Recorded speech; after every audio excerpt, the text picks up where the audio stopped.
Good morning friend. দেখা পাইছেনে মুখখন ফুলি আছে, কিন্তু একদম গা পা ধুই মেলি মই আজৰি।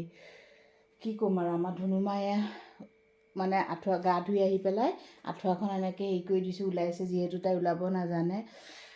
ইমান ঠাণ্ডা, কিন্তু গা নুধুলে নহয়। ৰাতিপুৱা চাওক টেকলি পিঠা আনিব আহিলোঁ। বিচনাখন কৰিবলৈ আহিলে সদায় তুমি এনেকুৱা কিয় কৰা হা? এই নাটকটো কিয় কৰা হা? নাম সদায় সদায় নাটক কৰিব। ৰাতিপুৱা গৰম গৰম কেটলি পিঠা বনাই মানে বেচে। মা আছিলে যেতিয়া মা গৈ আনে, এতিয়া মা নাই যিহেতু কেটলি পিঠা আনিলোঁ, চাহ বনাই খাই মেলি আকৌ শুই দিলোঁ। শুই এতিয়া উঠিছোঁ 10টা বজাত। উঠি পেলাই ঘৰৰ কাম বনখিনি শেষ কৰি আকৌ গৰম গৰম চাহ বহাই আছোঁ। চাহখিনি খাই লওঁ, মানে গৰম চাহ খালে অকণমান ভাল লাগিব আৰু।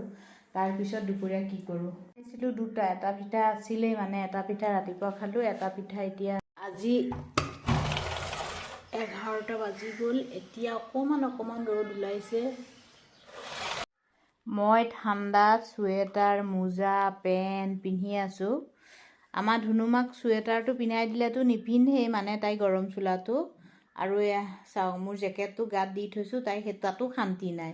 কিন্তু তাই ঠাণ্ডা লাগে দুপৰীয়াৰ পিছতহে, ৰাতিপুৱা বেলা তাই গৰম লাগি থাকে। মোৰেই ঠাণ্ডা বেছি নে সকলোৰে ঠাণ্ডা বেছি নাজানো দেই। এয়া চাওক, চুৱেটাৰ আছে তলত, চোলা আছে, চুৱেটাৰ আছে, তাৰ পিছতো এখন এনেকৈ মানে মূৰে গায়ে লৈ বহি আছোঁ। আৰু আমাৰ ধুনুমা এয়া, তাই ঠাণ্ডা চাণ্ডা একো নাই, তাই এনেকৈয়ে থাকিব। এইটো দিলোঁ নহ'ব মানে, কিন্তু আবেলিৰ পিছত তাই বহুত ঠাণ্ডা লাগে।